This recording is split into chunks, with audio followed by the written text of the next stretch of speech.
Savannah sleeps lightly. Beneath the hush of its oaks and the shimmer of its gas lamps lies a restlessness that never truly fades. The city has been burned, buried, rebuilt, and haunted since its first breath in 1733. Every brick has soaked in tragedy. Every corner keeps a secret. I came to Savannah not as a believer, but as a historian, intent on studying how ghost stories become part of public memory. Yet by my third night, I realized that in Savannah, the past does not rest quietly in the pages of books. It reaches out. I began at Colonial Park Cemetery, where more than 10,000 souls are buried beneath uneven earth. The iron gates creaked as I entered at dusk.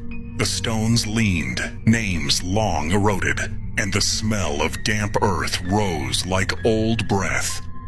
It was here that yellow fever struck hardest in 1820. Thousands perished, and those not properly buried were said to wander still, seeking their names.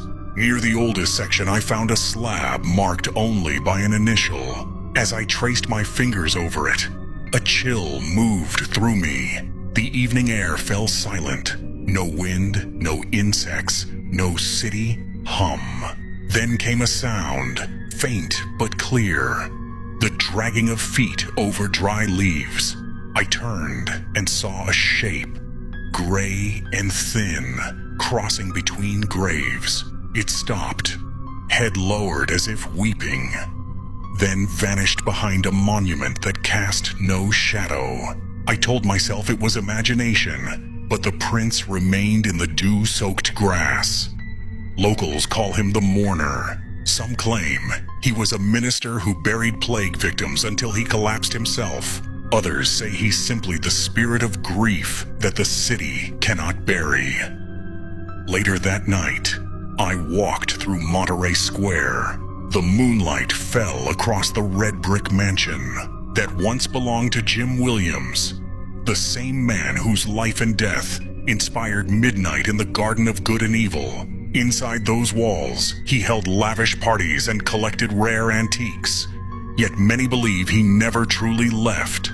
Residents still hear the faint click of his footsteps on the upper floors, the slow creak of the study door opening when no one is there. A caretaker once swore that a chair moved by itself after midnight, as if someone had just risen to greet unseen guests. I stopped near the wrought iron fence, gazing at the dark windows.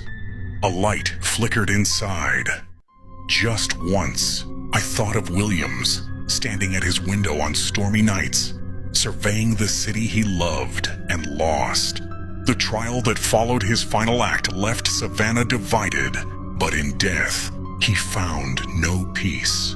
Perhaps the mansion, filled with mirrors and secrets, became his eternal ballroom. By the river, I found another story whispered by sailors. The tale of Alice Riley.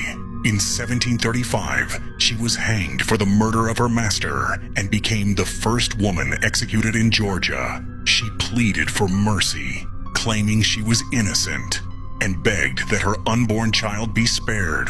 Her ghost is said to appear near Wright Square, where gallows once stood, calling softly for the child she never held. I walked there under a waning moon. The wind swept the square, and the Spanish moss twisted like smoke. For a moment, I caught the scent of lavender, though no flowers bloomed. Then faintly, a woman's voice. Not loud, but aching, whispering something I could not understand. When I turned, only the moss moved. I later learned that visitors often described the same sound. The cry of a mother forever unanswered. Savannah's ghosts are not cruel. They are remnants of longing, chained to a city too beautiful to abandon. They gather in its courtyards, linger in the shadows of balconies, and glide through fog along the riverfront. Sometimes it feels as though the entire city breathes in two worlds at once. One of memory, one of flesh. On my last night, I returned to Colonial Park.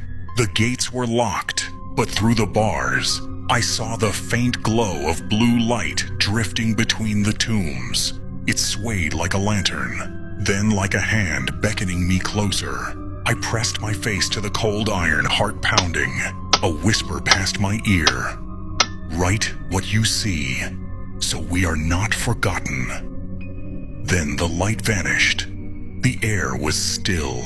At dawn, I walked the squares once more. Children played, carriages rolled, and the ghosts hid behind sunlight.